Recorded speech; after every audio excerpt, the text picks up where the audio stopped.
Hello and welcome to my YouTube channel. The else clause in Python can be used with loops like for loop and while loop. Today let's see how to use else with loops and how it behaves with loops. The else block with loops runs only if the loop completes normally. If the loop is terminated by a break, the else block is skipped. Here is the syntax. We'll write for or while condition and its body.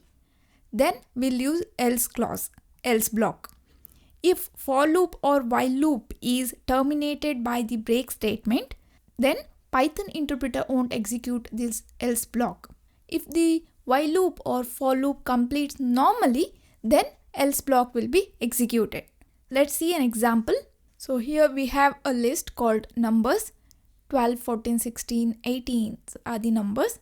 Then we'll for loop and we'll find whether number is even or odd using this operation. If it is even number, we'll print even number found and we'll execute break statement. Else, we'll use else block here to print number list contains all odd numbers. Okay, so let's execute this. We'll get the output as even number found, done with the program. What this program will do is, it will check for the numbers in the numbers list one by one. If even number is found in the list, it will immediately print that message and will come out of the loop. If all the odd numbers are present in the loop, then it will execute this else block. For example, if I write all odd numbers here, then save and execute, numbers list contains all odd numbers, done with the program. Why? That is because when we have even number, it will satisfy this condition, so it will execute break statement. Because loop is terminated by the break statement, it won't execute else block. If numbers are all odd numbers, then this condition becomes false for every number, so it won't execute this break statement. Loop completes normally, so it will execute else block. That's why we'll get this message. We can use this else block with while loop also. In the while loop, here we'll take the condition like this. If I becomes 3, then we'll print this message and we'll execute break statement. Otherwise, if loop is terminated normally, then we'll print this message, loop completed without break. So now here we can say I equal to 0, I less than 10. When I becomes 3, we'll execute this statement. So we'll increment I by 1 every time for every iteration. Next, let's save this and execute this. Here loop is stopped because of break.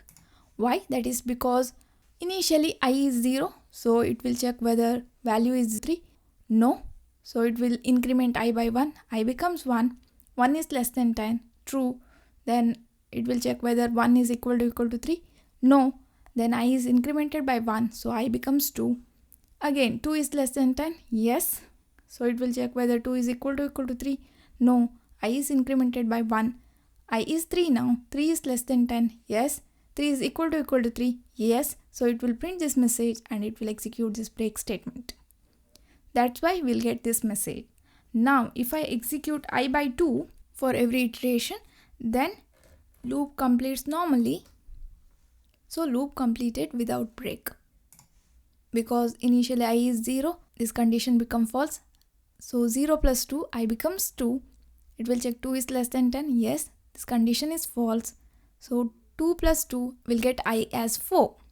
So we'll get all even numbers as I here because we'll increment I by 2. That's why it won't execute this part. Loop completes normally, so else block will execute and we'll get this message.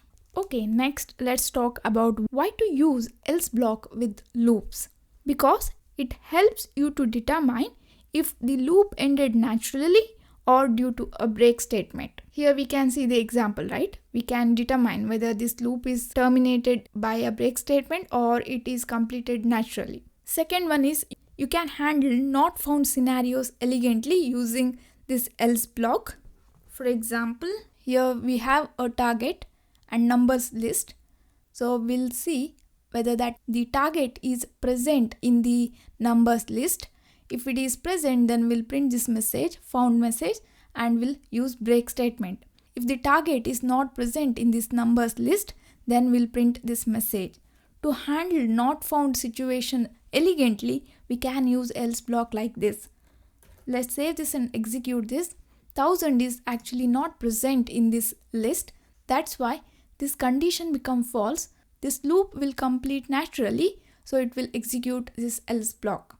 If target is 100, 100 is found, 100 is present in the numbers list, so we'll get this message. After we found our target, it will stop the execution of that loop. It won't compare other numbers with the target because we found our target, so stop. This is the another use case of else block. Next, it also improves readability of the code.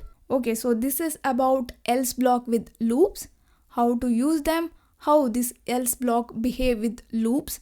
Else block will execute only when loop is terminated naturally. That's it for now guys. Thank you for watching. Don't forget to subscribe to my channel. I will meet you in next class. Till then, take care.